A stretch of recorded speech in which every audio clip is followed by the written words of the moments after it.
Assalamualaikum warahmatullahi wabarakatuh. Di sini saya dari kelompok 2 yang beranggotakan Binti Robingah dan Melindawati.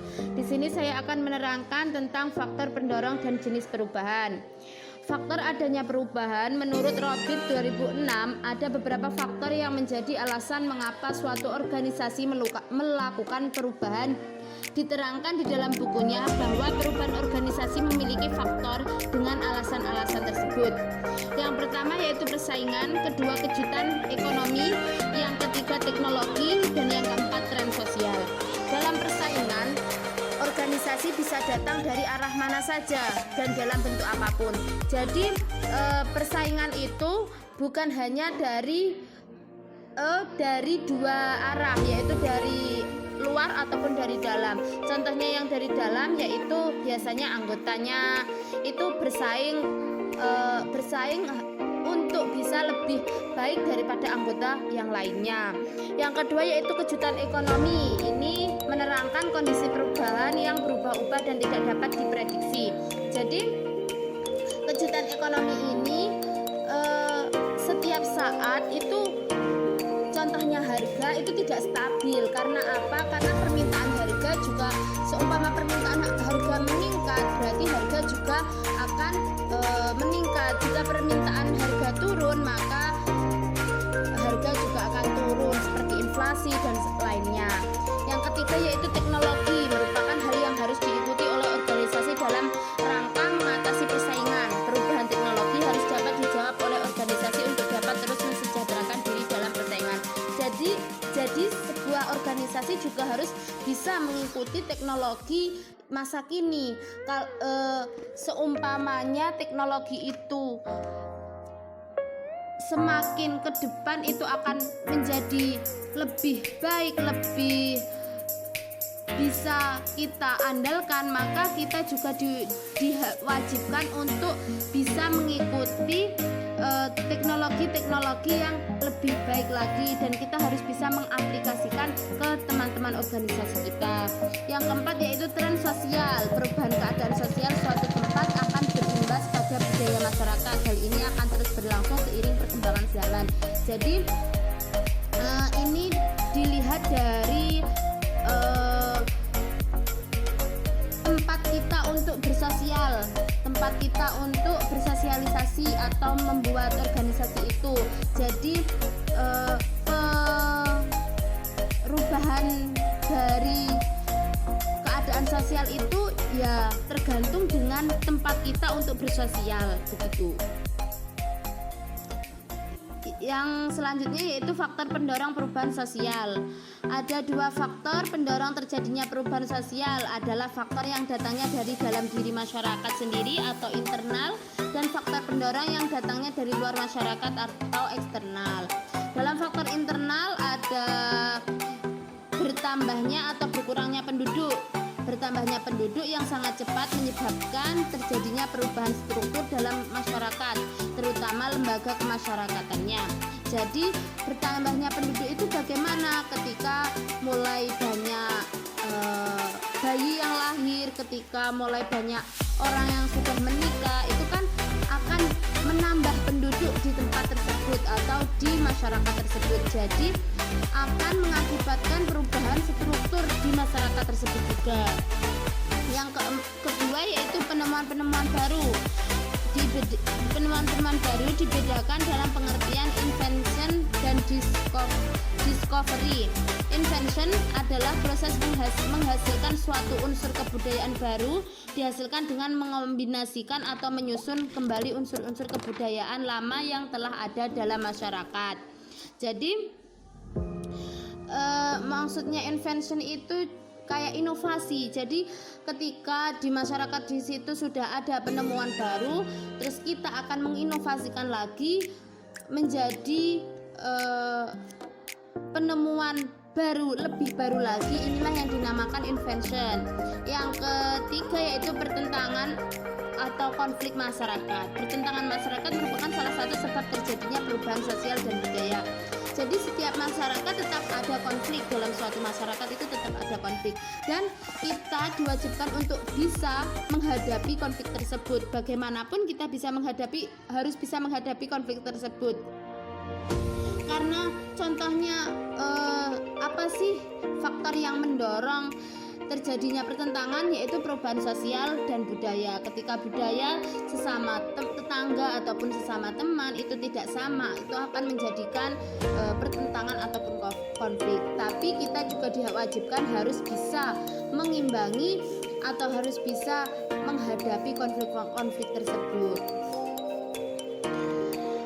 Faktor selanjutnya yaitu faktor eksternal. Selain dari dalam diri masyarakat, perubahan sosial budaya dapat juga terjadi karena faktor-faktor yang datang dari luar masyarakat, seperti lingkungan fisik yang ada di sekitar manusia.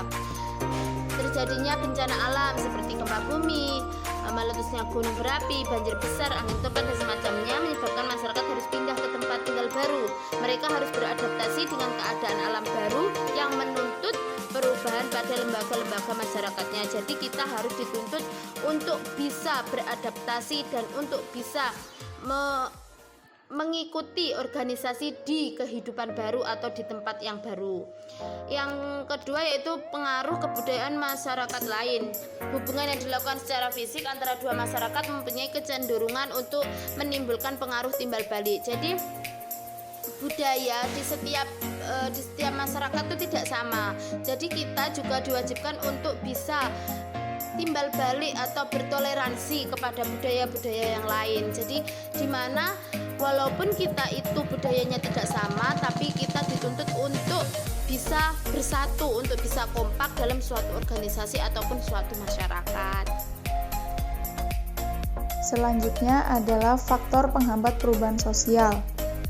Menurut Surjono Sukanto 1984, ada 8 faktor yang menghalangi terjadinya perubahan sosial. Yang pertama, kurangnya hubungan dengan masyarakat lain, kehidupan tersaing atau terisolasi menyebabkan satu masyarakat tidak mengetahui perkembangan-perkembangan yang terjadi pada masyarakat lain, yang mungkin memperkaya kebudayaan sendiri. Yang kedua, perkembangan ilmu pengetahuan yang terlambat. Ini disebabkan oleh kehidupan masyarakat yang tertutup sehingga pendidikan tidak maju. Yang ketiga, sikap masyarakat yang mengagungkan tradisi masa lampau dan kecenderungan konservatif. Yang keempat, adanya kepentingan pribadi dan kelompok yang sudah tertanam kuat. Yang kelima, rasa kuat terjadinya kegoyahan pada integrasi kebudayaan dan menimbulkan perubahan pada aspek-aspek tertentu dalam masyarakat. Yang keenam, prasangka terhadap hal-hal baru atau asing, terutama yang berasal dari barat. Yang ketujuh, hambatan-hambatan yang bersifat ideologis. Setiap usaha perubahan pada unsur-unsur budaya rohaniyah biasanya diartikan dengan usaha yang berlawanan dengan ideologi masyarakat yang sudah menjadi dasar integrasi masyarakat tersebut. Kemudian yang terakhir, adat dan kebiasaan tertentu dalam masyarakat yang cenderung sukar diubah.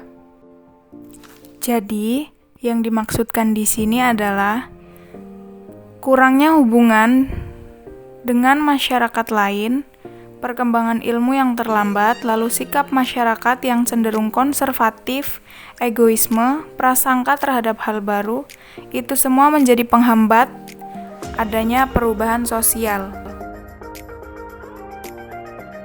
Yang terakhir ada jenis-jenis perubahan.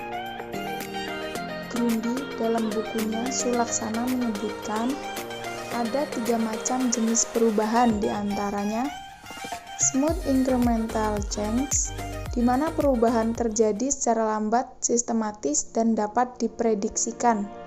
Dapat diprediksikan juga bahwa smooth incremental change mencakup rentetan perubahan yang berlangsung pada kecepatan konstan. Yang kedua, bumpy incremental change.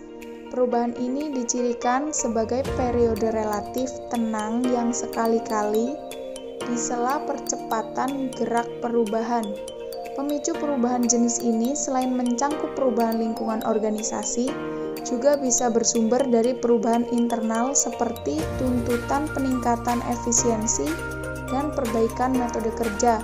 Contohnya, reorganisasi yang secara periodik dilakukan perusahaan. Yang ketiga adalah discontinuous change. yang didefinisikan sebagai perubahan yang ditandai oleh pergeseran-pergeseran cepat atas strategi, struktur atau budaya, atau ketiganya sekaligus. Contohnya di negara kita adalah privatisasi sektor strategis yang dulunya dikuasai negara, misalnya privatisasi sektor telekomunikasi. Cukup sekian sedikit penjelasan dari materi faktor pendorong dan jenis perubahan. Terima kasih kami ucapkan. Semoga dari penjelasan tadi dapat diterima dengan baik. Akhir kata, wassalamualaikum warahmatullahi wabarakatuh.